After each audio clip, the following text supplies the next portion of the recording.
s'infiltrer dans les sectes, d'entrer dans ces groupes fermés, de gagner leur confiance et d'en ressortir vivant avec le maximum d'informations confidentielles. Dans sa vie, il a vu des gourous manipuler leurs fidèles jusqu'à la folie, des enfants conditionnés à obéir sans réfléchir, des adeptes privés de sommeil, forcés à hurler, convaincus qu'ils parlaient à Dieu ou à des esprits. Il a vu des gens disparaître, des lieux de culte immenses. Pendant des années, il a mené des enquêtes impossibles. Il a vécu sous couverture, assisté à des rituels interdits et il a risqué sa vie pour comprendre ce qu'il se cache derrière la façade spirituelle. Ce soir, en exclusivité pour StoryCube, il ouvre ses dossiers les plus dangereux, les plus dérangeants, et ce, pour la première fois. Il nous révèle les coulisses de son métier, ses infiltrations, ses découvertes, et ce que ça fait vraiment d'espionner l'intérieur d'une véritable secte. Installez-vous confortablement, éteignez les lumières, et préparez-vous à plonger dans un monde où la foi devient une arme, un monde où la manipulation cause la mort. Bienvenue dans StoryCube, spécial secte sombre.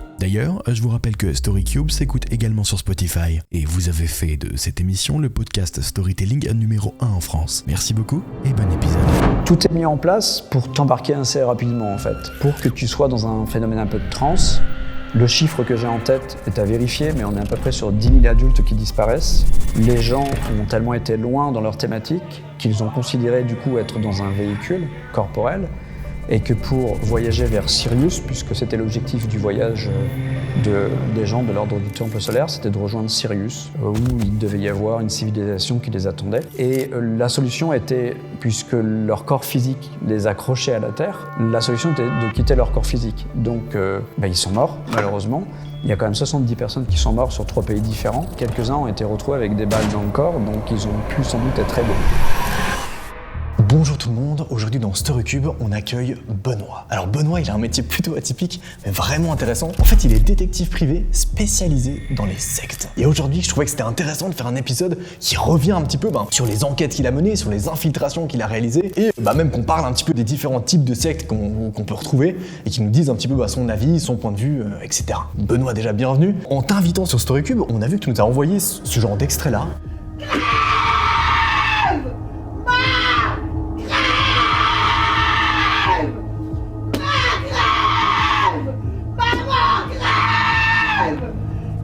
On voit ce genre de cri. C'est toi qui t'es infiltré dans une secte. Comment t'as pu enregistrer ça? C'est quoi? Ça, c'est typiquement le... Bon, là, ça commence fort. C'est pas forcément aussi puissant systématiquement sur toutes les dérives thérapeutiques ou sectaires que j'infiltre, mais c'est quelque chose qu'il faut avoir systématiquement en tête. C'est assez dur à anticiper puisque ça génère des émotions fortes. Mais dans n'importe quel groupe, il peut y avoir des instants où la thématique veut qu'on va faire appel aux émotions comme ça les plus profondes, les plus dramatiques en fait chez les participants. Et donc là, je m'y attends pas du tout ce jour-là, mais ça part assez rapidement comme ça sur le terrain au bout de peut-être une demi-heure. J'y suis depuis une demi-heure et ça part comme ça. Donc moi, il faut que je l'assume sur le coup. Il faut pas que je montre trop d'émotions puisque je suis infiltré, donc nécessairement je suis couverture, tout en participant à ce qui se passe. Alors voilà, c'est tout un jeu de rôle, mais dans la vraie vie. Juste après, c'est écrit 10 ans d'infiltration dans les sectes. C'est quoi ton métier finalement? C'est quoi ton parcours? Comment t'en arrives là en fait? Je me suis pas infiltré pendant 10 ans bien sûr d'affilée, mais en fait la thématique c'est que depuis 10 ans, je fais des infiltrations sectaires. Mon métier en fait c'est d'être détective privé avant tout, donc c'est un métier qui nous amène à enquêter sur pas mal de thématiques différentes. Moi ma spécialité c'est celle-ci, parce que j'ai la chance de travailler avec une psychologue qui me permet de me préparer à ce que je vais croiser, à ces faits de manipulation. Et donc depuis 10 ans, effectivement, je m'infiltre dans pas mal de groupes différents. Ça peut être des tout petits groupes, des groupes plus grands. Les thématiques sont très diverses. On peut être sur des thématiques plus de santé ou de philosophie, parfois de la spiritualité pure. À moi de m'adapter en fait au cas par cas. Et systématiquement, en fait, je ne travaille pas d'abord pour l'intérêt général, même si ça touche assez vite à l'intérêt général. Mais je travaille d'abord pour des familles en général, donc pour des intérêts privés, pour voir un petit peu ce qui se passe de l'intérieur et à la fin pouvoir ressortir ça du terrain et en produire un rapport d'enquête, puisque c'est mon métier, en général pour que ça finisse en justice. Comment ça marche en fait? On te contacte pour aller, on te dit j'ai une amie qui est dans cet endroit, j'aimerais que tu ailles enquêter dedans, ou comment ça se passe? Ouais, c'est ça. Alors j'ai l'habitude de dire qu'en fait j'ai 3 types de requérants.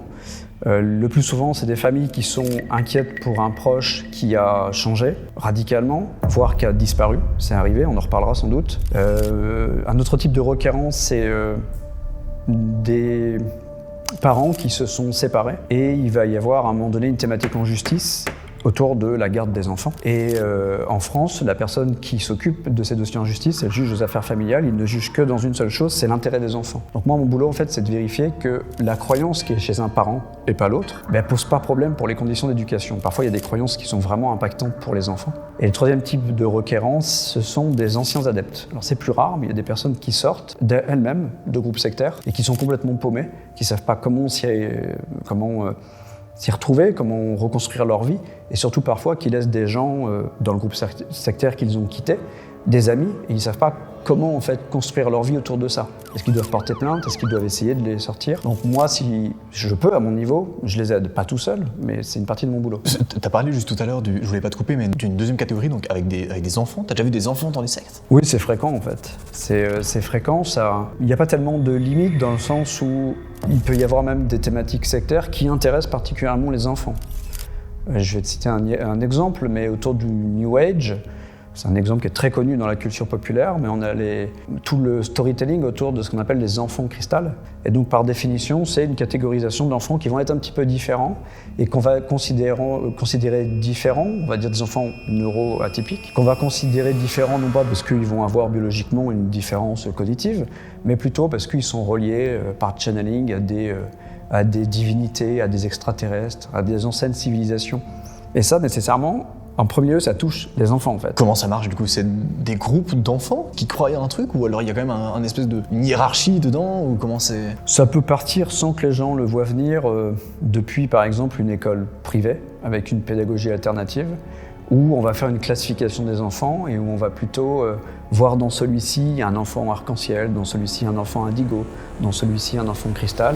Et puis ensuite, va se dérouler toute une thématique pédagogique un peu barrée. Et si les autorités ne contrôlent pas un certain nombre d'établissements, ou ça peut être des associations, par exemple, pas forcément des écoles, mais des associations de l'extrascolaire, quoi. S'il n'y a pas de contrôle sur ce qui se passe à l'intérieur de ces établissements, ça rentre dans la tête des enfants petit à petit, et puis des parents, et puis c'est comme ça que s'installe une thématique sectaire. C'est peut-être bête comme question, mais ça leur sert à quoi finalement? Tu vois quelqu'un qui va avoir des enfants dans une secte, financièrement il n'y a rien à en tirer, enfin c'est quoi l'intérêt en fait derrière Ouais, parce qu'on a souvent en tête l'image d'une secte avec un gourou. Et le gourou, systématiquement, on se l'imagine comme quelqu'un de très méchant qui veut faire de l'argent, qui veut de ses adeptes, qui veut avoir du pouvoir. Alors ça existe, je dis pas que ça n'existe pas, bien sûr qu'il y en a dans la réalité, sur le terrain, mais il y a aussi surtout énormément de dérives sectaires qui sont basées sur des croyances, on va dire, spontanées, de bonne foi. Les gens simplement ont au fond d'eux un champ de croyances qu'ils ont pu acquérir par les films, la littérature ou eux-mêmes un groupe qu'ils ont croisé.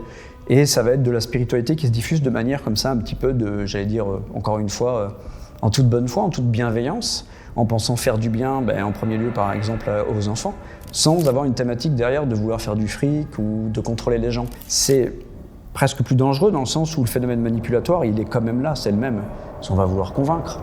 Et donc les thématiques sectaires, c'est comme ça, c'est très multiple, c'est très diffus. Il n'y a pas que la secte pyramidale avec le gourou. Il y a pas mal de sectes comme ça qui existent, qui sont plutôt nébuleuses. Il y a des cas comme ça où ça a mal tourné, j'en sais rien, où tout d'un coup il y a eu un problème avec les enfants, où ils ont disparu, ou au contraire ils ont été... Pour revenir sur la thématique de disparition, tu as clairement en France un certain nombre de personnes aujourd'hui qui disparaissent, pas forcément des enfants. Il peut y avoir des disparitions d'enfants avec leurs parents, mais les disparitions d'enfants en général alertent assez vite les autorités, puisque les enfants sont des personnes vulnérables par définition. Les adultes, par contre, on a un certain nombre d'adultes qui disparaissent. Le chiffre que j'ai en tête est à vérifier, mais on est à peu près sur 10 000 adultes qui disparaissent, et beaucoup ne sont pas retrouvés. Alors certains disparaissent de leur plein gré. En France, on a le droit de disparaître. On peut tout à fait disparaître si on ne laisse pas d'ardoise, si on n'a pas d'obligation juridique.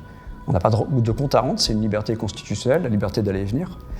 Mais il y a des gens qui disparaissent de manière un peu inquiétante, en laissant des lettres ou avec des thématiques un petit peu d'effraction au niveau de leur domicile ou ce genre de choses, qui ne sont pas forcément catégorisées comme des disparitions inquiétantes, parce que là, la police enquête. Si ce n'est pas catégorisé en disparition inquiétante, il n'y a pas de recherche de la part de la police, parce que les autorités ont abandonné ce qu'on appelle la recherche dans l'intérêt des familles en 2013.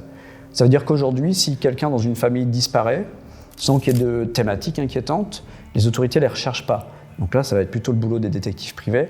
Et dans cette statistique-là, on en a un certain nombre qui disparaissent dans des groupes sectaires qui sont diffusés sur le territoire. T'as déjà été, toi, je sais pas, mandaté un jour pour enquêter sur quelqu'un qui aurait disparu, peut-être dans une secte ou un truc comme ça? Ouais, tout à fait. J'ai encore malheureusement un cas même en cours, puisque la personne n'est pas retrouvée.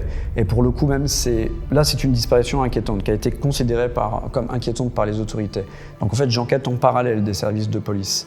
Il n'y a pas d'opposition, c'est-à-dire qu'on ne se monte pas sur les pieds, on ne se concurrence pas avec les services de police, on est complémentaires en général. Et là, je suis d'autant plus complémentaire avec eux qu'en général, la police et la gendarmerie n'enquêtent pas beaucoup sur les thématiques sectaires parce qu'ils ne sont pas très bien informés et ils ne sont pas très nombreux. Donc je ne leur en veux pas, c'est comme ça, c'est pas évident, c'est une thématique qui est massive et ils ne peuvent pas être sur tout. Moi, j'ai un peu plus de temps qu'eux puisque je vais être mandaté par une famille et là, c'est le cas. Il y a une famille qui est en inquiétude parce que leur maman a disparu. Elle a laissé une lettre, elle a abandonné son téléphone, elle a abandonné ses papiers, elle a tout abandonné. Donc ça pouvait ressembler comme ça spontanément à un suicide. Mais tout a été fait pour essayer justement de retrouver son corps. Et il y a eu des battues, les chiens sont passés dans les environnements. Rien n'a été retrouvé en termes de traces de violence ou son corps justement pour simplement attester de ça, de cette... Quand tu dis qu'elle a laissé une lettre, il y avait un truc sur la lettre ou Ouais, clairement sur sa lettre, c'est pour ça que ça pouvait ressembler à un suicide. Parce que sur sa lettre, elle dit clairement adieu à ses enfants. Ok. Alors, il n'y a pas de thématique de fin de vie, il n'y a pas de thématique vraiment d'adieu, il y a juste une thématique de je m'en vais, je ne reviendrai pas. C'est plutôt ça, en fait, qu'on a autour de la lettre. Donc, on peut spontanément penser d'abord à un suicide. Et au final, tout a été fait pour essayer justement d'entériner cette thèse-là, qu'il n'est à ce jour toujours pas. Donc, la police a ouvert une enquête pour voir s'il y a eu des interventions extérieures. Et moi, j'enquête en parallèle, encore aujourd'hui, pour savoir si, dans son environnement, il pouvait y avoir des éléments sectaires qui auraient pu laisser entendre que si elle a disparu, c'est peut-être pas toute seule, ou bien en tout cas c'est peut-être actionné par des phénomènes de manipulation qui l'aura incité à partir, à aller ailleurs, à faire autre chose. C'est quoi un peu les éléments que tu recherches quand tu es dans une zone comme ça, ou dans ce cas particulier? Là, dans ce cas, en fait, j'ai fait toute l'anamnèse, c'est-à-dire toute son histoire. Je suis remonté basiquement déjà sur ses réseaux sociaux pour voir ce qui a pu se passer dans sa vie pour qu'elle soit rentrée dans un champ de croyance extrême, puisque à la fin, là je fais un petit peu de spoiler, mais c'est le cas, hein. Mais tout a commencé en fait au moment du Covid, mais ça, il y a vraiment énormément d'enquêtes qui ont démarré là, durant la période Covid. Le Covid a été quand même une période ultra déstructurante pour beaucoup de monde. C'est pas tant que les dérives sectaires aient vraiment explosé à ce moment-là, parce qu'il y en avait déjà beaucoup, des dérives thérapeutiques et sectaires. Déjà en 2013, le Sénat avait lancé une commission d'enquête parlementaire pour dire qu'il y avait énormément de dérives sectaires dans le champ de la santé. Donc c'était déjà le cas bien avant le Covid. Mais la période du Covid a plongé les gens dans une forme de radicalisation beaucoup plus poussée qu'avant, avec des thématiques autour du fait qu'il y avait des trucs dans les vaccins, etc.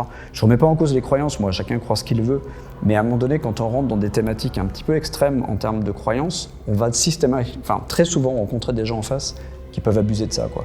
Parce que c'est beaucoup plus facile de manipuler quelqu'un qui a peur du complot, qui a peur des vaccins, qui a peur d'un certain nombre de choses, de la maladie, qui a peur de mourir, basiquement, que des gens qui vont être plus sereins sur leurs croyances. Donc à ce moment-là, au moment du Covid, c'est vraiment ce qui s'est produit. Il y a beaucoup de croyances qui étaient déjà installées, qui se sont radicalisées. Clairement, mon dossier avec cette dame qui a disparu s'installe dans cette thématique-là. C'est-à-dire qu'au moment du Covid, elle a vraiment vrillé, en fait. Elle avait déjà quelques croyances un petit peu complotistes, mais un petit peu communes, je dirais. Pas forcément très marquées. C'est quoi des trucs genre communs, complotistes, genre Des choses qu'on peut croiser, les élites nous dominent un petit peu, les vaccins, c'est pas trop ce qu'il y a dedans. Plus une peur du vaccin, finalement, que penser qu'il y a quelque chose dans le vaccin qui nous contrôle. Peut-être un petit fond spirituel, on sait pas trop d'où on vient, etc. Donc, plutôt des croyances anodines, en fait. Au moment du Covid, en fait, elle a croisé des gens qui lui ont dit « Oui, t'as raison, les vaccins, c'est dangereux, et c'est dangereux pour ça ». Et avec une thématique autour du fait que les vaccins, alors c'est un petit peu paradoxal parce que parfois ça contrôle les gens avec des puces dedans et tout, mais parfois ça les tue. Donc en fait, dans les thématiques complotistes, on ne sait plus trop où la logique se situe. Mais finalement, je dirais, là où c'est dangereux, c'est une roulette russe, parce que les gens vont croiser, là pour le coup, un gourou, du moins quelqu'un d'influence, qui va le diriger sur une croyance plus marquée que d'habitude, et ils vont avoir des difficultés après à en sortir. Parce qu'une fois qu'on rentre dans une thématique comme ça, par biais de confirmation avec Internet, avec les algorithmes, on ne croise plus que cette matière-là, quoi. Plus que ce qui confirme en fait le fait que tout est dangereux, que les élites nous contrôlent. Et elle, pour le coup, Bon, dans les phénomènes de manipulation, on reviendra là-dessus, mais tout est toujours très progressif. Mais parfois, le progressif peut être quand même assez rapide. Mais on ne monte jamais du stade 0 au stade 10. C'est toujours progressif. Mais ça peut aller très vite en fonction de certaines circonstances. Le Covid était cette circonstance-là, où vraiment la progressivité était quand même rapide. Et elle est passée du stade où les vaccins sont dangereux au stade où, en tout cas moi, dans les derniers éléments que j'ai pu avoir autour de son enquête, où elle s'imaginait sans doute être finalement pas une humaine, et sans doute être une âme extraterrestre dans un corps d'être humain. Et qui l'a amené ensuite à côtoyer énormément de communautés très un peu séparatistes, quoi, en fait. Parce que voilà, quand tu commences à penser que finalement t'es pas un être humain, mais que tu es un extraterrestre dans un corps d'être humain, ça te positionne un petit peu différemment de ta vie de tous les jours, tu vois. Moi, j'en étais là à la fin de mon enquête. Comment tu arrives à ces conclusions-là? Alors, c'est quoi les éléments que tu retrouves? Des échanges de messages ou qu'est-ce que tu... Parfois, je suis obligé de m'infiltrer dans les dérives sectaires pour essayer d'avoir des éléments de l'intérieur, parce que parfois, les éléments rejaillissent pas à l'extérieur. Je m'infiltre donc pas systématiquement. C'est vraiment dans mon métier, j'ai 2 bornes qui sont jurisprudentielles, c'est-à-dire décidées par les juges, qui indiquent bien que les détectives privés, on a le droit de faire pas mal de choses, dès l'instant pour recueillir la preuve, je veux dire, mais dès l'instant où on respecte 2 bornes, qui est la nécessité et la proportionnalité. Donc moi, il y a certains dossiers où j'ai pas de nécessité de m'infiltrer. Et on va me le reprocher si je le fais. Donc je le fais pas systématiquement, je vais le faire 1 fois sur 5. Je vais le faire vraiment si j'ai rien qui rejaillit de l'extérieur. Là, sur ce dossier-là, la chance, entre guillemets, que j'ai eue, c'est que c'était une dame qui était... Enfin, je parle d'elle au passé, j'espère bien sûr qu'elle est vivante, mais en tout cas, pour ce champ-là de sa vie, elle ne le fait plus, puisque c'était une dame qui était très active sur les réseaux sociaux, qui avait des groupes sur Facebook, surtout sur Facebook, parce que voilà, elle est plutôt de la génération Facebook, des groupes sur Facebook qui rejaillissaient aussi dans la vie réelle. Donc elle a laissé énormément de traces sur les réseaux sociaux, beaucoup aussi sur Telegram. Donc, je traîne beaucoup sur le Telegram nécessairement parce qu'on est sur des choses un peu plus masquées sur Telegram. Il y a moins de modération, je crois, sur ce réseau, ou bien? Ouais, il y en a même pas, en fait, je pense. Ouais, Telegram, c'est vraiment...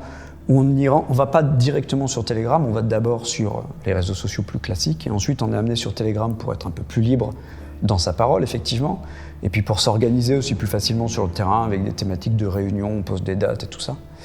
Donc, elle a laissé pas mal de traces en fait derrière elle, et j'ai pu reconstruire comme ça la progression en fait de sa croyance. Et à la fin, elle véhiculait en fait des posts qu'elle repartageait ou elle likait des trucs qui étaient vraiment extrêmes et qui étaient de l'ordre de la science-fiction en fait. Enfin, en tout cas, ça fait penser à de la science-fiction. C'est genre quoi comme post?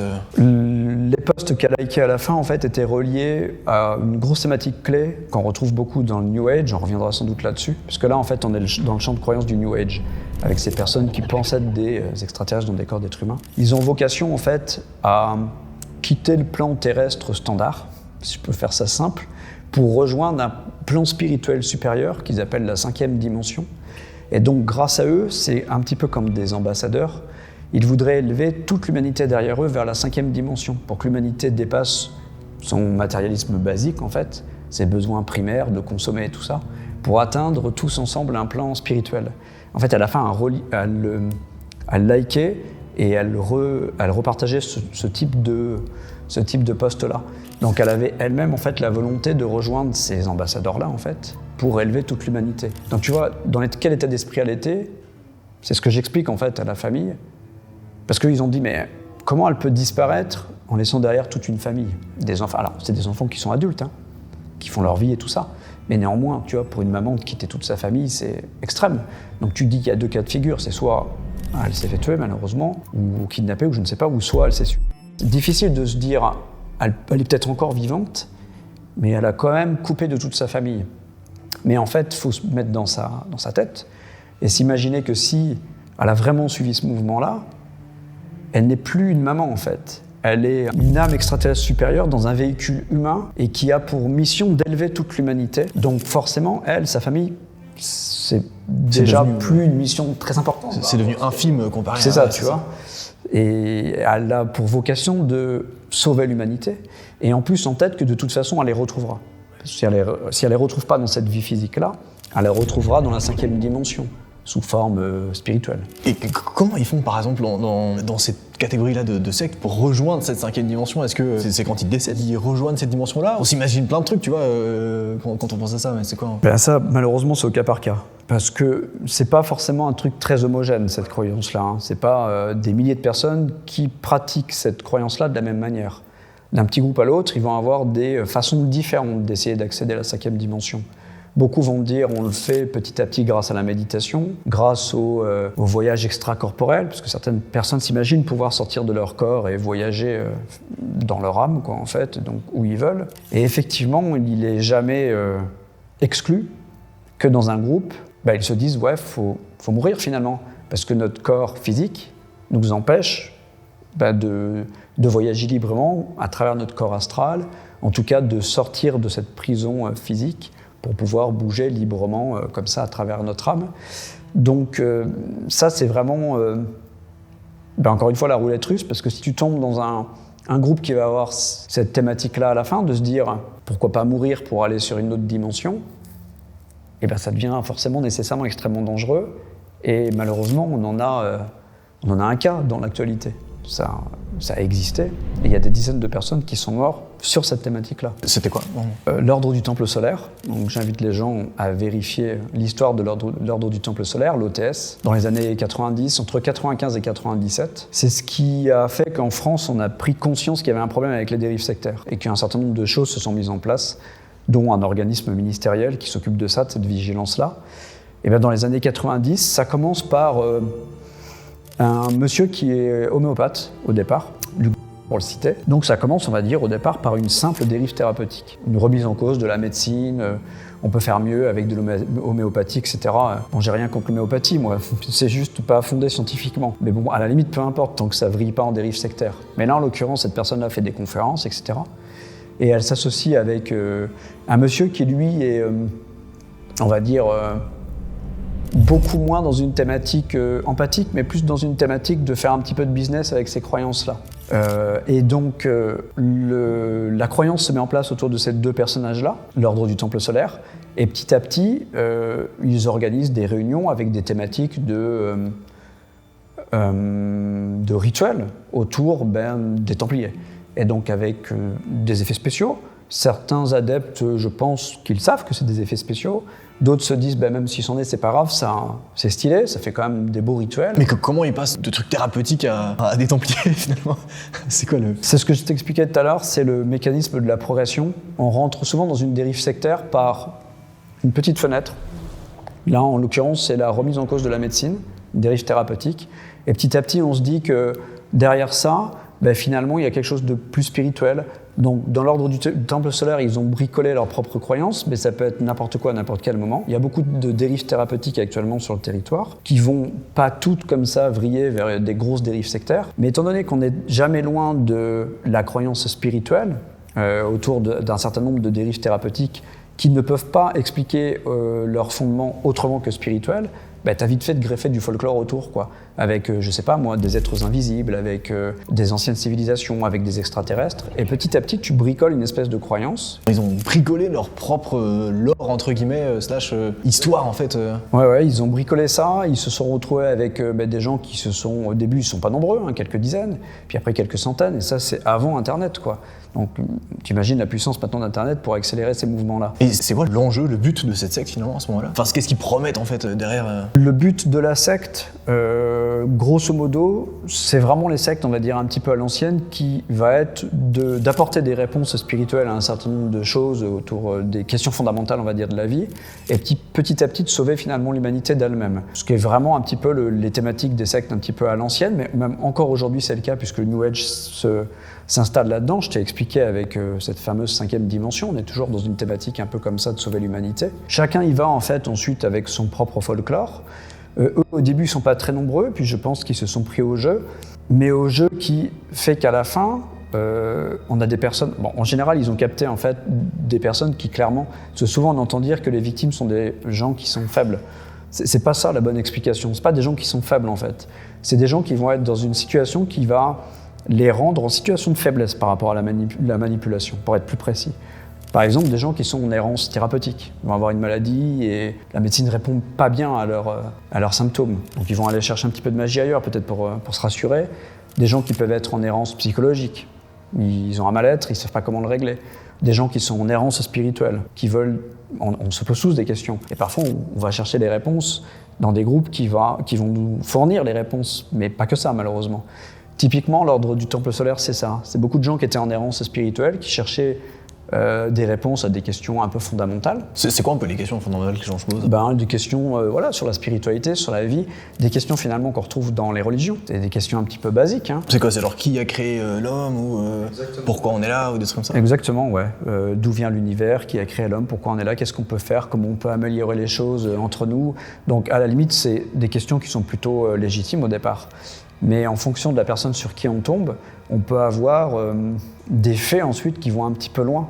Et là, en l'occurrence, l'ordre du Temple solaire, les gens ont tellement été loin dans leur thématique qu'ils ont considéré du coup être dans un véhicule corporel et que pour voyager vers Sirius, puisque c'était l'objectif du voyage des gens de l'ordre du Temple solaire, c'était de rejoindre Sirius, où il devait y avoir une civilisation qui les attendait. C'est quoi, c'est genre une planète Ouais, c'est une étoile. Dans l'astronomie, c'est peut-être l'étoile la plus proche ou la plus brillante, je ne me rappelle plus exactement, mais c'est une étoile assez connue. Pourquoi celle-ci plus qu'une autre, je ne sais pas, mais bon, au moins ça faisait, on va dire, une boussole pour les gens, une bouée. Ils considéraient qu'il fallait qu'ils rejoignent Sirius, sans doute pour pouvoir aider l'humanité de là-bas, parce que l'humanité était vraisemblablement perdue sur Terre. Et la solution était, puisque leur corps physique les accrochait à la Terre, la solution était de quitter leur corps physique. Donc ils sont morts, malheureusement. Il y a quand même 70 personnes qui sont mortes sur 3 pays différents, la France, la Suisse et le Québec. La plupart, a priori, se sont suicidés, mais quelques-uns ont été retrouvés avec des balles dans le corps, donc ils ont pu sans doute être aidés. Voilà, c'est dramatique, mais c'est malheureusement explicable au niveau psychologique. Et ça pourrait très bien se reproduire. T'as parlé tout à l'heure des infiltrations que t'as fait. Est-ce qu'il y a d'autres infiltrations comme ça? Enfin, t'as parlé plutôt d'une enquête en fait, t'as réalisé, mais est-ce qu'il y a un cas où t'as vraiment réussi à rentrer en fait dans une secte et découvrir des trucs, parfois sombres, parfois pas, enfin... Ouais, là effectivement, je t'ai cité des cas sur lesquels évidemment j'ai pas enquêté, j'étais gamin quoi. Alors moi je suis assez vieux pour me rappeler quand même de ces événements-là qui ont pu me marquer, c'est peut-être ça qui fait que ça m'a conduit à ce métier-là. Comme je te le disais tout à l'heure, oui parfois j'ai pas d'éléments de l'extérieur, donc il faut que j'aille dedans. Je suis rentré du coup je pense en 10 ans, alors pas tout ce qui existe évidemment parce que j'ai pas la prétention d'avoir tout couvert. J'ai couvert un champ assez large de croyances un petit peu différentes. Justement dans le champ de la santé, dans le champ de la philo, dans le champ de la spiritualité pure, dans le champ de l'écologie, dans le champ du complotisme.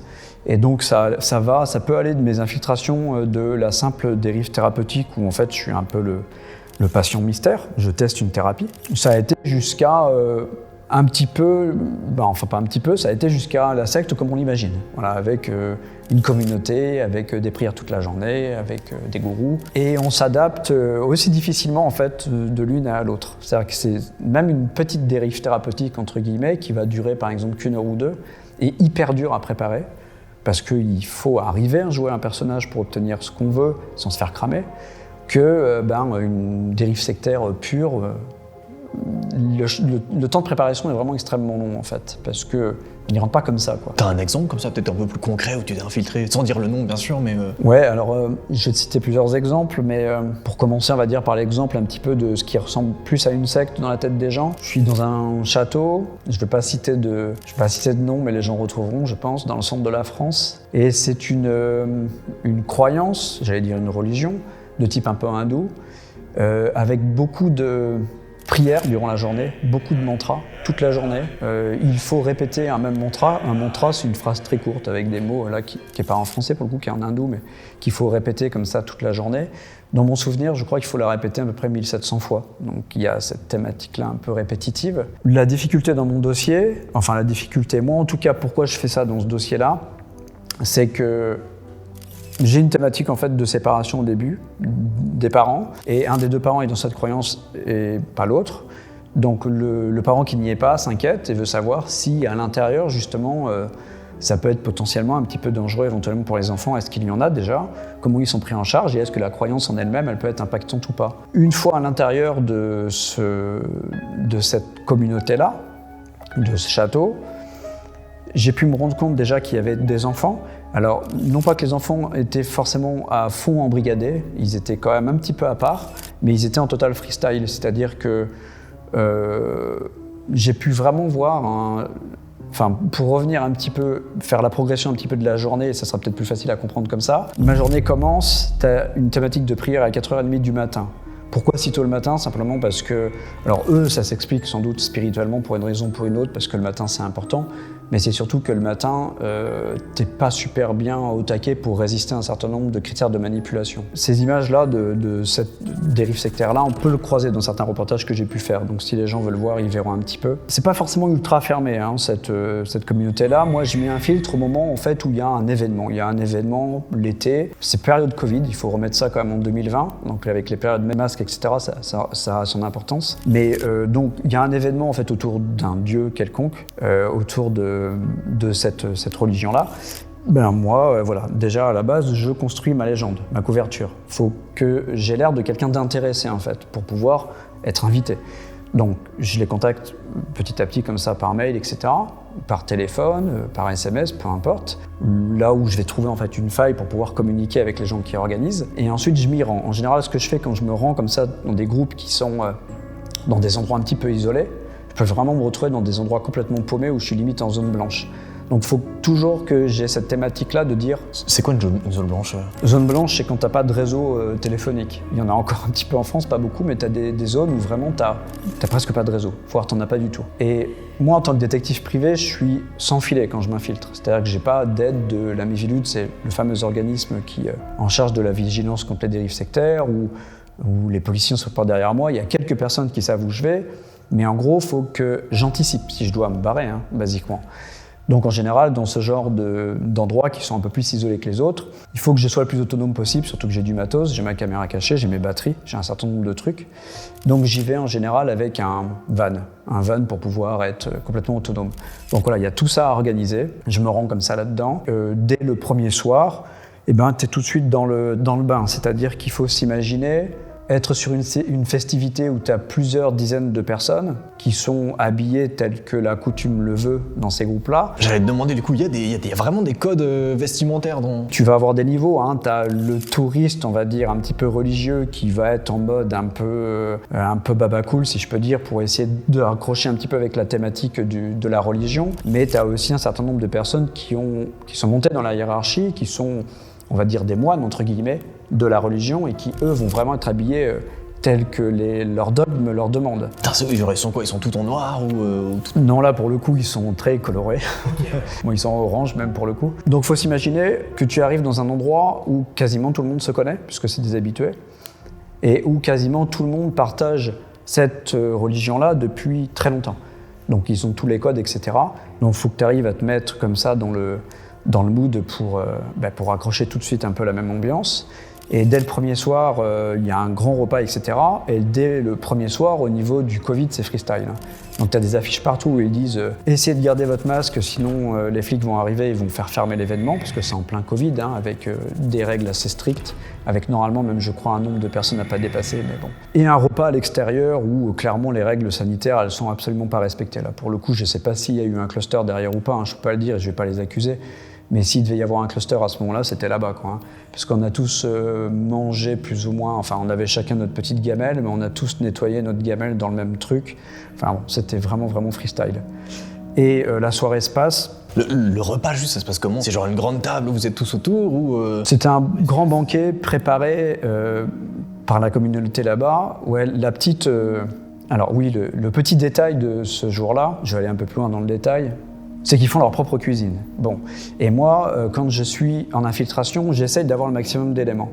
Ce que je recherche, par exemple, là-bas, c'est basiquement, hein, parce qu'en justice, des fois, il faut être sur des points de détail. Il ne faut pas oublier que dans ce dossier-là, je suis sur un dossier de juge aux affaires familiales, donc savoir si les enfants potentiellement qui vont là-bas, puisque c'est le cas, la dame sur laquelle j'enquête emmène parfois ses enfants là-bas, est-ce que les enfants sont dans des conditions légales, quoi, en fait. Et donc, moi, j'essaie d'avoir le moindre petit détail, et ce qui m'intéresse au départ, c'est les conditions sanitaires. C'est là où ça peut être un peu casse-gueule au départ dans les infiltrations, c'est qu'il faut arriver à jouer sur le facteur sympathie, empathique, etc., pour pouvoir se nouer un petit peu avec les gens et avoir un petit peu un rôle à jouer, en fait. Pas être juste comme un simple spectateur, parce qu'on va manquer des détails. Et donc là, il s'avère que j'arrive, en fait, à... Je sais pas trop comment ça se passe. C'est assez spontané, autour d'un rituel. Je discute avec un gars, je sais pas qui c'est, Et c'est un monsieur de type indien, mais qui parle bien français en échange. Et en fait, il s'avère que c'est le gérant du lieu. Mais moi, je ne le sais pas du tout sur le coup. Et donc, à un moment donné, il me dit viens m'aider. Et donc, je vais l'aider, et puis il va chercher de la bouffe, des légumes, etc. dans un camion qui vient d'arriver. Et je vais avec lui dans la cuisine. Et à ce moment-là, je suis dégoûté. Et ça, d'ailleurs, ça me permet de te fixer une anecdote à ce moment-là. À ce moment-là, je me rends compte que ma caméra cachée a complètement déconné. C'est-à-dire que moi, j'ai vraiment un truc que je redoute en infiltration, souvent c'est des one-shots, c'est que mon matériel ne fonctionne pas. Ça doit être un peu comme toi ici, tu vois, quand ton matériel ne fonctionne pas, t'es dégoûté. Et moi, je ne peux pas le refaire. Et là, ce jour-là, c'est le cas. Alors, j'ai juste le dictaphone qui a fonctionné, donc j'ai au moins une trace audio. Alors, pourquoi je dis ça? C'est simplement que là, les conditions sanitaires, elles étaient catastrophiques et je n'ai pas pu le coucher sur ma caméra cachée, je l'ai couché sur mon rapport à l'écrit, mais bon, voilà. Quand tu dis catastrophique, c'est-à-dire genre c'est-à-dire que moi, je vais dans la cuisine avec lui. Alors, dans la cuisine, évidemment, pas du tout aux normes. Les gens qui travaillent, ce sont que des bénévoles. Alors, au niveau du Covid, il n'y a rien qui est respecté, bien sûr. Pas de masque, pas de gel hydroalcoolique, tous les trucs qu'on utilisait à l'époque. Et surtout, il y a à peu près ça de flotte, en fait, en bas de la cuisine. Ça de flotte avec des trucs qui flottent, justement, dans l'eau. Je ne sais pas ce que c'est. Et on est pieds nus, en fait. On est pieds nus dans la cuisine à marcher comme ça dans l'eau. Et il m'explique, c'est pas grave. Enfin, lui, il considère que c'est pas grave. C'est dans la cuisine. Il faut s'imaginer la cuisine avec comme ça un fond d'eau et on voit pas forcément le fond. Hein. Le fond d'eau, il est forcément marron, quoi. Et donc, ça, c'est les conditions de la cuisine où notre nourriture est préparée pour tout le monde. Donc, c'est ce qu'on mange après le soir. Donc, moi, voilà, c'est déjà ces points de détail, tu vois, que je vais recueillir. Les conditions sanitaires. Quand tu vois les conditions sanitaires qui sont assez drastiques pour les restos, tu hallucines un peu que ça soit autorisé sur le terrain pour des dizaines de personnes, dont des gamins. Alors après, la soirée se passe, on mange tous ensemble, etc. Je suis revenu évidemment de là-bas, j'étais un petit peu malade, mais ça c'est assez fréquent quand je suis un peu malade après mes infiltrations, parce qu'il y a souvent des choses à manger qui ne sont pas forcément bien conservées. Et c'est surtout que la soirée s'étire, et j'apprends finalement que le temps de prière, j'avais pas capté finalement comment ça se déroulait encore exactement sur ces festivités-là. Et on me dit que la première prière est à 4h30 du matin. Donc là, c'est un peu compliqué puisque je dors qu'une heure. Et pourquoi je te raconte ça? C'est parce qu'il faut s'imaginer que quand on est en infiltration, on doit être cognitivement un peu robuste. Parce qu'on affronte des choses que je connais bien en psycho, qui sont les biais cognitifs, les techniques de soumission librement consentie, c'est des techniques de manipulation, ou la soumission à l'autorité. J'invite les gens à s'intéresser par exemple à l'expérience de 1000 grammes, qui est une expérience de psychosocial qui montre à quel point la soumission à l'autorité peut aller très très loin. C'est quoi genre la soumission à l'autorité rapidement Rapidement, l'expérience de 1000 grammes te démontre que les gens n'agissent pas spécialement en fonction de leurs valeurs. C'est-à-dire que ta première valeur en général, tout ce temps qu'on est, c'est qu'on ne veut pas tuer des gens. On ne veut pas les blesser. Normalement, les gens constitués. Tu as un petit pourcentage qui aime bien faire du mal, mais en général, ce n'est pas le cas. Et Stanley Milgram est un psychologue social des années 60, d'origine juive, et il s'intéresse à ce qui s'est passé justement pendant la Seconde Guerre mondiale. Pourquoi les nazis ont fait ce qu'ils ont fait, quoi. Et c'est pendant le procès d'Eichmann, qui est un grand général SS, qui est jugé en Israël et exécuté. Et donc, à cette période-là, il y a tous ces débats-là, et lui, il veut mesurer un phénomène de soumission à l'autorité. Il met en place une expérience pour mesurer à quel point les gens sont soumis à l'autorité, à une autorité qu'il juge légitime. Il fait un sondage au début, à l'époque, auprès de psychologues de l'époque, psychiatres et tout ça, et dit par rapport à ce protocole-là dont je vais te parler, vous pensez qu'il y a combien de personnes qui vont aller jusqu'au bout? Bon, les mecs disent, allez, 1%, 2%, les barjots, quoi. Le protocole, c'est celui-ci, en fait. Je l'explique en 2 mots. Tu as 3 personnes, 2 complices. Un complice, un faux scientifique, qui est celui qui gère l'expérimentation, qui accueille les gens, et 2 candidats volontaires. Il y a une petite annonce dans les journaux, tu vois, pour recruter les gens qui veulent participer à une expérience sur la mémoire. C'est vendu comme ça, tu n'as pas de sous à te faire, 3 francs 6 sous, remboursement des frais, c'est tout. Une expérience pour la science. Donc les gens viennent, etc., dans les années 60, et tu as un tirage au sort, qui est fictif, et ce tirage au sort, en fait, attribue toujours le rôle de celui qui va poser les questions à la personne qui n'est pas au courant de ce qui se passe, qui est le volontaire. L'acteur, lui, est toujours tiré au sort pour être celui qui va répondre aux questions. Et donc ensuite, tu as la mise en place de l'expérience. Celui qui va poser les questions, donc le vrai sujet, Il a une machine devant lui avec une série de boutons, de 0 à, je ne sais plus, de 0 à 30 dans mon souvenir, à vérifier, peu importe. Et la personne qui va répondre aux questions, donc l'acteur en fait, mais qui joue le rôle de quelqu'un qui a été tiré au sort et qui vient faire l'expérience lui aussi, il se met dans une pièce à côté, il se met sur une chaise électrique. Et on lui met des électrodes, etc. Et on dit à la personne qui va poser la question, à chaque fois qu'il se trompe, tu lui administres un choc électrique. Et les chocs électriques, ils vont de 15 volts à 450 volts. Pour que la personne pense vraiment que l'acteur va recevoir, enfin, il ne sait pas que c'est un acteur, hein, mais que la personne qui va répondre aux questions reçoit vraiment des chocs électriques, on lui fait tester la machine, il reçoit un petit choc, donc il pense que c'est vrai. Évidemment, le mec reçoit aucun choc électrique, c'est une expérience. Et on lui a vendu ça comme une expérience sur la mémoire, en l'occurrence sur le renforcement négatif, c'est-à-dire est-ce qu'on retient mieux les infos si on est puni. C'est un peu comme les animaux, quoi, puni ou récompensé. Bon, le mec s'installe et tout, déjà il trouve ça chelou, mais tu vois, il y va quand même, quoi. Et l'expérimentateur, donc, qui représente l'autorité, lui dit de commencer et lui donne la série de questions à poser. Et donc le mec pose les questions. Tu as plusieurs dizaines de personnes et tu as plusieurs variantes de cette expérience, c'est intéressant. Et bien à ton tour, je vais te demander combien, alors, ça va de 15 volts à 450 volts. Sur la machine, tu as écrit le choc que ça génère chez la personne qui le reçoit. Donc tu as choc léger, choc moyen, et à la fin, tu as un choc extrêmement dangereux. Et le tout dernier, tu as même 3 croix, genre mortel, tu vois. Au fur et à mesure que les personnes donnent les chocs, l'autre en face, il réagit. Tu as une bande audio, en fait. Pour que tout le monde soit dans les mêmes conditions, c'est pas l'acteur qui crie, c'est une bande sonore qui tourne, comme ça, toutes les réactions sont les mêmes pour tous les participants. Ouais. Et donc au début, tu entends aïe, ouille, et puis vers 150 volts, le mec il dit ça y est, c'est plus marrant, je vais arrêter. Il précise même qu'il est cardiaque, et puis il précise que ça lui fait trop mal, et il se gourre évidemment à chaque fois, enfin presque. Donc le mec lui donne des chocs électriques tout le temps. Et vers 300 et quelques volts, le mec, il répond plus. Il a dit de toute façon, je répondrai plus. Alors au début, tu l'entends un peu crier encore, et à un moment donné, tu n'entends plus rien, quoi. Donc là, le mec qui assène les chocs électriques, qui pose les questions, il sait pas, tu vois, donc tu sens le mal-être, quoi. Bon, le fait est qu'il joue le jeu et que ce gars-là, enfin ces participants-là, posent les questions.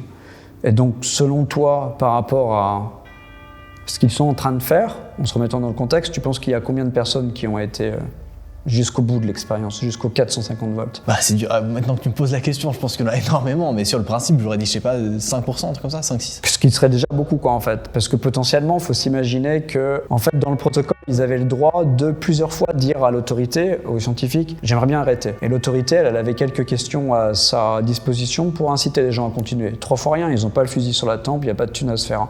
Il n'y a pas non plus d'idéologie derrière pour les pousser, tu vois, à vif et tout ça. L'autorité a dit juste, vous êtes engagés, continuez s'il vous plaît. Et à un moment donné, elle a dit, vous inquiétez pas, on prend toute la responsabilité à notre charge, quoi qu'il se passe. Tu as, à l'époque, dans l'expérience de 1000 grammes, 65% des gens qui ont été au bout, c'est-à-dire qui ont administré 450 volts. En gros, qu'on te fait un mec, quoi. Dans leur tête, c'est ce qui s'est passé. Et t'en as 100% qui ont, enfin t'en as 100% ont été jusqu'à 300 et quelques volts. Donc jusqu'à ce que le mec prenne très très cher. Dans des conditions où ils n'ont pas le fusil sur la tempe et où il n'y avait pas d'idéologie, où ils pouvaient sortir en fait. On l'explique maintenant, hein. On explique que c'est dans un environnement qui est propice à ça. Parce que s'il y a un petit grain de sable dans le rouage, dans cette machine, les gens ils partent, quoi. Dans certaines variantes, les résultats s'effondrent, hein. Par exemple, dès que les gens voient la personne en face souffrir, ils s'arrêtent très très rapidement. Mais le fait de ne pas la voir souffrir, ça coupe vraiment l'empathie, tu vois. Donc l'expérience de 1000 grammes nous dit bien que dans certaines conditions, et si les gens considèrent l'autorité comme légitime, ils peuvent aller très loin. Et dans les dérives sectaires, le gourou, tu l'estimes toujours légitime. Le gourou, parfois, c'est le fils de Dieu, quoi, hein. Ou c'est un extraterrestre surpuissant, ou ce que tu veux, quoi. Mais c'est forcément une autorité légitime. Donc là, il faut se mettre dans les conditions de l'expérience de 1000 grammes dans un environnement sectaire, qui n'était pas du tout dans l'expérience, hein. Parfois, moi, j'ai vu ces choses-là. Donc, c'est des phénomènes en fait qu'on peut conscientiser. C'est-à-dire que ces gens-là qui ont été à l'expérience de 1000 grammes ou dans d'autres conditions qui ont subi les mêmes effets, ils ne le referont pas, quoi. Parce qu'ils le ressentiront en fait. Maintenant on l'explique, on sait pourquoi les gens sur le coup résistent pas. Certains ont résisté, pourquoi pas d'autres, parce que quelques-uns sont partis entre-temps. Et ces phénomènes cognitifs, on peut les conscientiser et ça peut protéger les gens. C'est une partie aussi de ce que je veux véhiculer en fait. Faites gaffe des fois de temps en temps à votre comportement un peu automatique en fait. On a tendance des fois à réagir de manière un peu mécanique Et si on rajoute des croyances, ça aggrave un peu le truc, quoi. Dans le cas de ton infiltration, est-ce que tu repars? Est-ce que tu découvres d'autres trucs? À ce moment-là, dans l'anecdote que tu disais... Donc là, Walid, je te disais, tu vois, tu as ces phénomènes cognitifs-là. Les gens là, par exemple, chez Milgram, ils ont dormi, encore une fois, pas le fusil sur la tempe, machin, ils sont tranquilles, hein, ils peuvent partir quand ils veulent. Moi, j'attaque la journée à 4h30 du mat, j'ai dormi 1 heure, j'ai pas vraiment bouffé la veille parce que je te rappelle ce que j'ai vu dans la cuisine, donc j'ai l'estomac, j'ai rien. Dans mon camion, j'avais quand même prévu 2-3 trucs, mais c'était pas non plus le festin de roi. Et donc, tu sais que tu vas affronter des phénomènes un petit peu cognitifs qui sont parfois un petit peu piégeux, en étant physiquement super affaibli parce que 1h du mat, parce que pas manger, et puis parce que tu te retrouves dans une assemblée de gens, ceux qui viennent à 4h du mat, c'est les plus chauds, quoi. C'est ceux qui veulent vraiment, vraiment prier, quoi, parce qu'il faut vraiment le vouloir. Et avec des gens qui sont affiliés aux 4 coins du temple, parce que c'est un temple, hein, aux 4 coins du temple, et qui surveillent un petit peu ce qu'on fait, pour voir justement si on applique bien les règles en fait du matin. Mais donc là, ça veut dire que t'es dans un temple, il y a des gens qui regardent, vous vous réunissez pour aller prier, c'est dingue, c'est littéralement ce qu'on imagine d'une secte, quoi. Ouais, là je t'ai dit, je vais te donner l'exemple du truc un peu, l'image d'Épinal, du truc sectaire un peu classique. Et ils sont habillés en orange comme ça Ouais. Alors, pas tous, parce que t'en as qui sont dans un rang un peu inférieur, mais oui, les plus fervents, tu les repères, surtout qu'eux, ils sont un petit peu en transe, quoi. Donc vraiment, t'as aussi beaucoup de musique, tu vois, t'as des instruments un petit peu à percussion, donc c'est très entraînant. T'as aussi un truc qui est un peu chelou, mais bon, c'est pas les seuls à le faire, mais on est séparés hommes-femmes. T'as les femmes d'un côté, les hommes de l'autre, et on se mélange pas du tout, et on n'a vraiment pas l'autorisation de se mélanger. Et d'ailleurs, on fait pas les mêmes choses au même moment. Et donc oui, là c'est vraiment un peu la secte, un petit peu comme on peut s'imaginer, c'est-à-dire avec cette thématique de percussions traînantes, de mantras à réparer, de mantras à répéter, et puis de mecs dans les coins des salles qui nous aiguillonnent un petit peu, tu vois, qui nous demandent de répéter les choses un petit peu plus fort ou de bouger un peu plus. Et du coup, vous répétez comme ça les mêmes phrases. Je trouve ça fou parce que imaginons que quelqu'un se balade comme ça dans la nature et tombe là-dessus, il voit vraiment une équipe de gens en train de réciter des prières habillés en... Enfin, c'est dingue. Ça, eux, on peut les croiser dans la rue, ça peut arriver, mais là, moi, quand j'y vais, c'est dans un château complètement paumé au milieu des bois, quoi. Et là, dans un temple fermé à 4h du matin. Ouais, non, mais bien sûr, la situation est quand même folle, quoi. Pour peu que tu aies une petite affinité avec ce type de croyance-là, tout est mis en place pour t'embarquer assez rapidement, en fait, pour t'accrocher dès le départ et pour que tu sois dans un phénomène un peu de transe. À 4h du mat, il n'y a pas encore d'enfants, mais par contre, au lever du jour, vers 6h30, 7h, là, il y avait des gamins. Dans la salle, il y a des gamins avec nous. Il y a des gamins qui commencent à faire la même chose que nous, tu vois. Il y a des gamins qui commencent aussi à réciter les... Alors, ils sont pas pressés, les gamins, on leur demande pas forcément de le faire, mais comme toute l'ambiance est tournée autour de ça, tu peux pas vraiment faire autrement, tu vois. C'est un petit peu comme quand t'es dans la mer avec les vagues, t'es un peu obligé de suivre le mouvement, quoi, tu vois, parce que ça te ballotte un peu. Mais là, les gamins, ils sont appris parce que t'as des moments où on fait des rondes, d'autres moments où on fait des trucs à deux, enfin, peu importe, tu vois, mais... Voilà, c'est tout ritualisé, quoi, en fait. Il y a un peu des chorégraphies ou des trucs comme ça Des petites chorés, ouais, un peu en mode sauvage, mais t'essayes de suivre un petit peu le mouvement. Et ça, plus ou moins toute la journée, en fait. Et avec du storytelling aussi autour de leurs croyances. T'as des espèces de mini-conférences sur pourquoi cette croyance est mieux que les autres et les autres sont moins bien, etc. Donc une forme de ce que les gens appellent communément lavage de cerveau. Ça n'existe pas, de lavage de cerveau, en fait. C'est des phénomènes psychologiques que je t'expliquais tout à l'heure, hein. Les biais cognitifs, la soumission librement consentie, tout ça, ça explique très bien les choses. Toute la journée, ça rentre, tu vois. Quand j'ai quitté cette communauté-là, je l'ai quitté au bout de... J'avais prévu de rester 48 heures, je ne suis pas resté 48 heures, quoi. Je suis resté peut-être une trentaine d'heures, je suis parti un peu à l'arrache, dès que j'ai pu me barrer, en fait. Comment tu fais pour te barrer, d'ailleurs Là, j'avais un van, et donc... Basiquement, je suis parti d'un coup, quoi, en fait. Mais genre, tu vois qu'il y a un moment de vide et du coup, tu pars. C'est ça, exactement. Sur un temps de vide, il y avait un tout petit créneau dans l'après-midi où c'est un temps un peu libre. Tu pouvais aller un petit peu dans la nature pour te ressourcer, tu vois. Bon, moi, je me suis pas ressourcé, je suis parti te ressourcer, mais dans le monde... J'ai eu le mantra dans la tête et les musiques qui sont très caractéristiques de cette mouvance-là pendant plusieurs jours dans la tête. Et la nuit, c'est parce que notre cerveau est fait comme ça. Tu sais, quand tu fais une répétition de trucs, ne serait-ce que du gaming, tu vois, tu joues encore, tu es encore sur ton jeu dans la nuit, quoi. Pour moi, c'était pas le jeu, c'était ce truc qui rejaillissait, quoi. Mais c'est genre quoi? C'est genre comme un peu dans les films, une espèce de musique un peu en boucle. En fait, l'objectif de ces rituels-là, donc sous forme de mantra répété sans arrêt, c'est un mantra qui est répété sous forme de chant, en fait. Donc, qui n'est pas récité basiquement comme une poésie de gamin à l'école, mais qui va être chanté sous plusieurs vocales différentes, plusieurs harmoniques différentes. L'objectif étant d'essayer d'atteindre Dieu par la transe. Donc ça te met à un moment donné un peu en transe. Bon, encore une fois, quand tu vas infiltrer en étant un peu blindé sur les phénomènes psychologiques, tu sais à quel moment la transe ça peut te cueillir. Et quand tu es infiltré et détective, ça ne peut pas te cueillir, tu n'as pas le droit. C'est un peu comme l'hypnose, tu n'as pas le droit, tu vois. Si tu peux pas t'autoriser à ce qu'un mec te mette sous hypnose parce que tu peux te faire cramer, quoi, en fait, basiquement. Mais l'hypnose est un phénomène qui peut fonctionner si tu t'autorises à ce que ça fonctionne. Donc moi, c'est pas le cas. Mais néanmoins, la transe, quand tout le monde est en transe autour de toi, tu finis par être pris un peu dans le truc, quoi.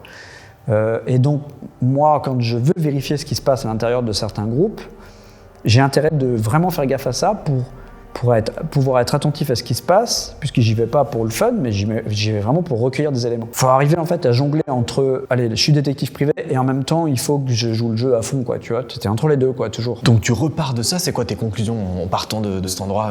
Est-ce que tu considères que c'est un endroit qui est dangereux du coup, ou juste, c'est quoi les conclusions que tu donnes ensuite à la famille, par exemple? Comme je t'expliquais en justice, il faut qu'on soit un petit peu direct. Les conclusions, elles sont assez rapides. Moi, dans le cas de figure, j'ai pas vu de trucs de fou en tant que tel, si tu veux. Des agressions, ce genre de choses, heureusement. Mais ma thématique était couverte dans le sens où les conditions sanitaires étaient catastrophiques, où les bâtiments étaient totalement délabrés, où les gamins étaient laissés en freestyle, c'est-à-dire qu'ils faisaient ce qu'ils voulaient, ils grimpaient partout et puis ils s'étaient pas fermés, donc ils partaient pendant un moment sans qu'on les revoie, et surtout où les gamins étaient pris dans ce maelstrom là d'espèces de transe comme ça toute la journée. Enfin, tout le monde considérait que c'était normal, tu vois. Et à la fin, les gamins, faut quand même s'imaginer qu'ils retournent quand même dans un environnement classique, et petit à petit, ça va finir par les déstructurer, parce que ce qu'il ne faut pas oublier aussi, c'est le off, c'est-à-dire que moi, en même temps que je fais ces infiltrations, je fais beaucoup de off, c'est-à-dire que je parle aux gens, et j'essaie de recueillir justement ce qui véhicule entre eux, et ce qui véhicule justement aux gamins. Et forcément, dans cette mouvance-là, tu as une thématique qui est très bizarre par rapport au corps, par rapport à la médecine, par rapport à la scolarité, et tu as plein de trucs comme ça qui étaient véhiculés vers les gamins, qui étaient forcément complètement déconnectants pour eux par rapport à leurs copains, basiquement, par rapport à ce qu'est un parent, par rapport à ce qu'est la nature. Voilà, moi ce que je recherchais, c'était vraiment ces éléments-là, si tu veux, quoi. Et donc, bon, je les ai eus. C'est pas forcément ça, l'infiltration qui m'a la plus marquée en termes d'image, mais qui était assez compliqué à vivre sur le long terme, tu vois, au niveau du cerveau. C'est dingue, en vrai, ton histoire. On le rappelle, hein, évidemment, mais je vous balance d'ailleurs un petit extrait du teaser de ce que Benoît est en train de préparer actuellement. Je vous le mets maintenant à l'écran.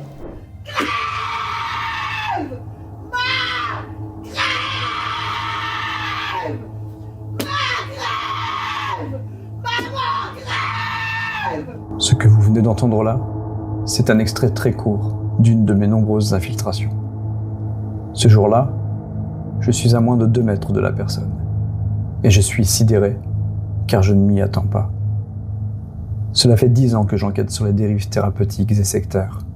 10 ans que, régulièrement, je m'infiltre au cœur même de la manipulation extrême. Aujourd'hui, il est urgent que j'en témoigne. Benoît, pour le rappeler, pour ceux qui n'auraient pas forcément suivi un peu au début, donc tu lances un documentaire sur tes infiltrations. C'est quoi concrètement un peu ce que tu lances? L'objectif, c'est en fait d'utiliser toutes les images de caméras cachées que j'ai pu cumuler pendant 10 ans, qui sont complètement confidentielles à ce jour, puisque je l'ai fait, comme je t'expliquais, voilà, dans le but de l'enquête uniquement. Et là, l'objectif, en fait, ce serait de les utiliser pour informer le public sur ce qui peut se passer. C'est-à-dire que moi, ça fait 10 ans que je m'infiltre régulièrement dans différentes mouvances de dérives thérapeutiques et de dérives sectaires. Et aujourd'hui, c'est un phénomène que finalement assez méconnu. Et surtout, je me suis rendu compte en 10 ans que les victimes étaient un peu laissées à l'abandon, elles ne sont pas super aidées, quoi. Donc c'est vraiment... l'objectif premier, c'est de faire découvrir aux gens ce qu'il peut y avoir un petit peu derrière ça, l'envers du décor. Et en même temps, autour de moi, faire parler d'autres personnes, des experts, des témoins, des victimes, pour qu'ensemble, on prenne un peu conscience du phénomène, puisque je me rends compte que finalement, on n'est pas très nombreux à s'infiltrer dans les dérives sectaires. Je ne suis pas le seul à le faire, mais c'est vrai qu'on n'est vraiment pas nombreux. Dans les détectives privés, je pense que je suis quasiment un des seuls, parce que j'ai la chance de bosser avec une psychologue, donc ça me permet ça. Et aujourd'hui, je pense que c'est important que je ne le garde pas que pour moi, dans un peu une vocation, en fait, un petit peu d'intérêt général. On mettra donc évidemment le lien en première ligne de description pour ceux que ça intéresse, n'hésitez vraiment pas à aller checker ça. À savoir que Benoît lance également une campagne Ulule pour financer son documentaire, le lien est en première ligne de description, allez voir ça, c'est une dinguerie. Et pour les autres, je vous mets évidemment 2 autres épisodes qui s'affichent maintenant à l'écran, n'hésitez pas à cliquer et à continuer à passer la soirée avec nous. Je vous mets un mail également qui s'affiche juste ici si vous voulez passer dans StoryCube. C'était Noah, et n'hésitez pas à nous dire si cet épisode vous a plu, si vous en voulez un autre un peu dans la même ADN. Bonne soirée.